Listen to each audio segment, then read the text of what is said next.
कहना है।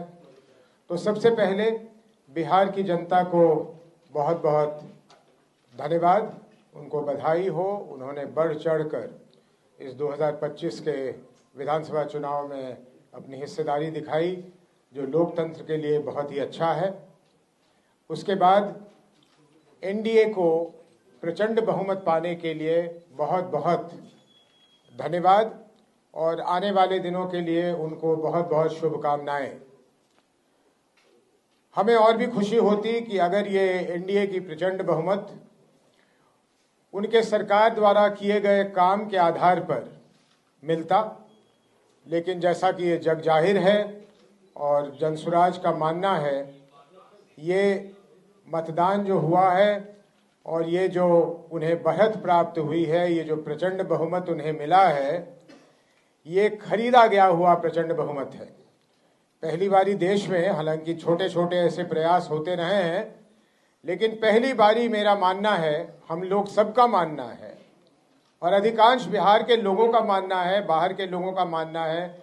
आप तमाम अखबार के अगर एडिटोरियल्स पढ़िए तो आपको पता लगेगा कि 21 जून के बाद इस सरकार ने चुनाव के होते होते तक करीब करीब 40,000 करोड़ रुपए, ये आंकड़ा याद रखिएगा और एनडीए वालों से पूछिएगा, 40,000 करोड़ रुपए खर्च करके ये बहुमत प्राप्त किया है। ये हमारी मांग है कि एक साफ सुथरी सरकार बने जिसमें भ्रष्ट और दागी मंत्री की जगह न मिले।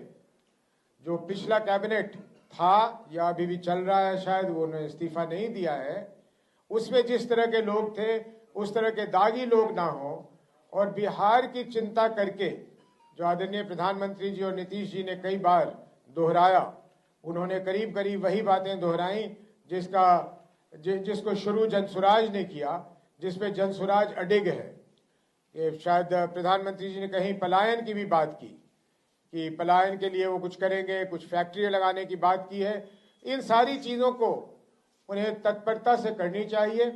जनसुराज की पूरी निगाह उन चीज़ों पे लगी रहेगी। जहाँ तक जनसुराज का सवाल है, जिस संकल्प के साथ, जिस दृढ़ता के साथ हम शुरू हुए थे 1 साल 1 महीने पहले एक पार्टी के रूप में, वो दृढ़ता, वो संकल्प बिहार के लोगों को उसी तरह दिखेगा, बिना किसी परिवर्तन के। और हम जिस तरह से सरकार की नाकामियों को और सरकार के भ्रष्टाचारों को उजागर करते रहे हैं, भ्रष्टाचारियों को, वो हमारा सिलसिला वैसे ही चलता रहेगा, अनवरत चलता रहेगा। यूपीए को या महागठबंधन को बहुत ज्यादा सफलता नहीं मिली है। पहले भी जब उनके पास इससे अधिक संख्या में लोग थे तो एक विपक्ष की भूमिका वो नहीं निभा रहे थे। इसलिए जनसुराज का ये मानना है कि हमें हालांकि विधानसभा में बैठने की जगह नहीं मिली, लेकिन फिर भी बिहार में एक स्ट्रांग विपक्ष के रूप में आप जनसुराज को ही पाएंगे। सरकार के हर कदम को बड़े बारीकी से हम लोग देखेंगे, उसका विश्लेषण करेंगे। बिहार के लिए, बिहार की जनता के लिए उसके क्या लाभ हैं या क्या नुकसान है, उसको हम उजागर करते रहेंगे।